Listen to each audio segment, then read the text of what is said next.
कर्नाटक विधानसभा चुनाव के नतीजे हैरान करने वाले नहीं हैं। इसकी पृष्ठभूमि काफ़ी पहले से बननी शुरू हो गई थी। इससे कांग्रेस को स्वाभाविक रूप से पुनर्जीवन मिला है।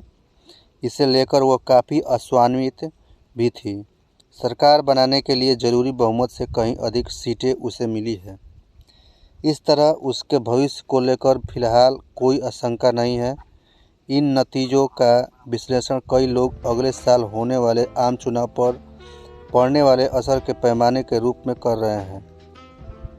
मगर लोकतंत्र में हर चुनाव की स्थितियां भिन्न होती हैं और उन्हें परस्पर जोड़कर देखना कई बार धोखाधह साबित हो सकता है।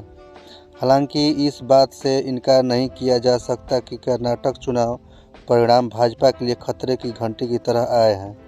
उसने चुनाव प्रचार में अपनी सारी ताकत झोंक दी थी। मतदाताओं को अपनी तरफ खींचने का हर तरीका आजमाने की कोशिश की, मगर कामयाब नहीं हो पाई। तो उसकी वजह भी साफ है। दरअसल लोगों ने पहले ही मन बना लिया था कि भाजपा को सत्ता में नहीं आने देना है। जब मतदान का ऐसा रुझान होता है तो राजनीतिक दल चाहे जितने भी तरीके आजमा ले, जितनी भी ताकत झोंक ले, उन्हें कामयाबी नहीं मिल पाती। हिमाचल प्रदेश में भी यही हुआ। दरअसल कर्नाटक में भाजपा सरकार के कामकाज को लेकर लोग खुश नहीं थे। सबसे अधिक नाराजगी भ्रष्टाचार की वजह से थी। 40% कमीशन की सरकार का जुमला उस पर काफ़ी भारी पड़ा। सत्ता पक्ष के कई नेता भ्रष्टाचार के मामलों में लिप्त पाए गए थे। फिर बेरोजगारी और महंगाई का मुद्दा भी भाजपा के खिलाफ गया। ये कुछ दाग ऐसे थे जिन्हें धोना भाजपा के लिए आसान नहीं था।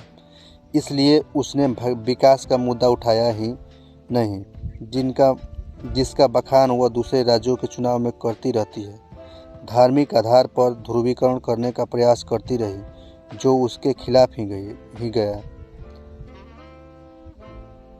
इसके उलट कांग्रेस बुनियादी और स्थानीय मुद्दों पर केंद्रित रही। राहुल गांधी की भारत जोड़ो यात्रा के समय ही कर्नाटक के लोगों का रुझान पता चल गया था। फिर सिद्धारमैया और DK शिवकुमार जैसे कद्दावर नेताओं ने संगठित होकर जिस तरह काम किया, उसका प्रभाव पड़ा और कांग्रेस को उसका लाभ मिला। कांग्रेस अध्यक्ष मल्लिकार्जुन खड़गे का प्रभाव भी काम आया। इसके उलट भाजपा में शुरू से ही असंतोष नजर आने लगा था। उसके कई वरिष्ठ नेता चुनाव के समय पार्टी छोड़ गए। हालांकि कुछ लोग इन नतीजों को जातीय समीकरण के आधार पर हल करते देखे जा रहे हैं, मगर इसमें जद सेकू की फजीहत को भी नज़रअंदाज नहीं किया जा सकता। दरअसल कांग्रेस को सभी समुदायों का मत मिला।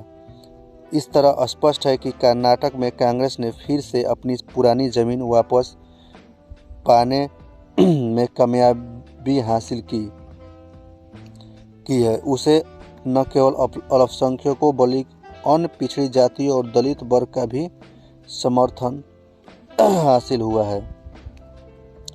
इस नतीजे के पीछे केंद्र सरकार की नीतियों और कामकाज का असर भी देखा जा सकता है। इसलिए कई लोग इसके आधार पर आगामी आम चुनाव का आकलन कर रहे हैं। मगर कर्नाटक जैसी स्थितियां हर राज्य में नहीं हो सकती और न वैसा मिजाज हर राज्य के मतदाता का हो सकता है। उत्तर प्रदेश में स्थानीय निकाय चुनाव में भाजपा पर लोगों का अब भी भरोसा बना नजर आया है, पर स्पष्ट है कि भाजपा के लिए अब पहले की अति उत्साह का समय नहीं रह गया है।